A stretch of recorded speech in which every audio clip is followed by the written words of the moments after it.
একা একা কথা বলতে অনেক ভালো লাগে। একা একা কথা বললে একটা জিনিসেই শান্তি পাওয়া যায়, যে হয়তোবা কোনো ভয় থাকলো না যে কারো বিরুদ্ধে বললাম বা কি কেউ শুনলো, আরেকজনের কাছে কথাটা বলে দিল। দেখেন আমাদের এই বোম্বাই মরিচগুলো কিন্তু খেতে অনেক অনেক ঝাল আর অনেক গ্রাম। কথার ফাঁকে ফাঁকে বলি, আমি একা একা কথা বলতে অনেক ভালোবাসি।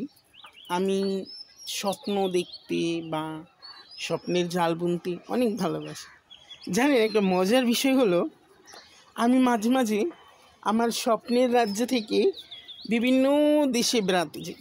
যেমন মনে করেন, এই তো কিছুদিন আগে একটা স্বপ্ন দেখলাম, আমি থাইল্যান্ড গেছি। থাইল্যান্ড গিয়ে ওখানে আমি বেগুনটা ছিঁড়ে নিলাম। থাইল্যান্ড গিয়ে আমি সেখানে একটা জব নিয়েছি, সেখানে আমি জব করতেছি, সুন্দরভাবে জব করতেছি, পরিবারকে সুন্দর স্বাচ্ছন্দ্যভাবে চলতেছে। আমি মাশাআল্লাহ দিলে মানে কারো কাছে হাত পাতা লাগে না, এরকম একটা অবস্থানে আছি। ঘুম ভেঙে দেখি কি, আমি আমার সেই বিছানায়। আমি কিন্তু খাটের উপরে বিছানা করে শুই না, প্রায় হবে 10 বছর হবে আমি খাটে শুই না, আমি নিচে বিছনা করে শুই আমার আম্মা আব্বুর সাথে। আমার আম্মা আব্বু খাটে থাকে, আমি নিচে থাকি, কারণ আমার আম্মাও স্ট্রোকের রুগী, আমার আব্বাও স্ট্রোকের রুগী, দুজনই অসুস্থ।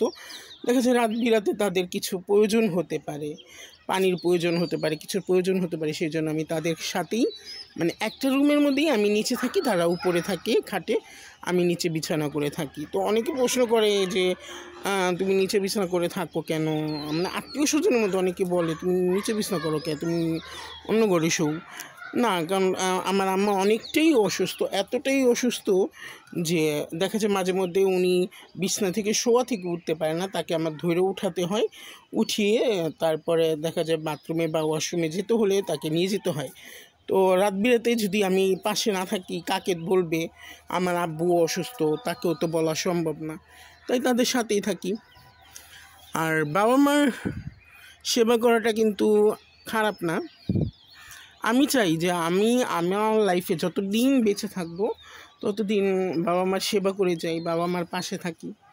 যদিও তারা আমাকে ততটা বেশি একটা ভালো নাও বাসুক, আর সবসময় যে ভালোবাসতে হবে এমন তো না। আমরা 4 ভাই বোনের মধ্যে 3 ভাই বোনকে তো ভালোবাসছেই, আমাকে হয়তো বা বেশি না বাসলেও অল্প তো বাসে, মানে আমি তাদেরই সন্তান। হয়তো বা ভালোবাসার মানটা একটু কমে গেছে, যেহেতু আমি সবার ছোট, তো ভালোবাসা দিতে ভালোবাসার পর্যায়টা একটু কমে গেছে।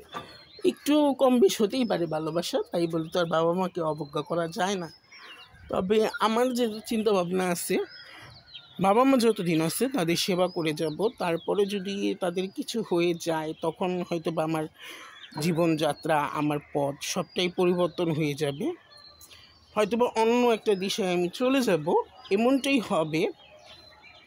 আর মানে আমার জীবনের সবটাই পরিবর্তন হয়ে যাবে তখন। আর এই জন্য মাঝে মাঝে আমি ওই যে উনি বলতে ওই যে উপরালা, তার সাথে মাঝে মাঝে রাগ করি। তুমি আমার কী দিছো বলো, কী দিছো? আর সবাইরই সব দিছো, আমারে কিছুই দাও না, আমি কোনো দিক থেকেই খুশি না।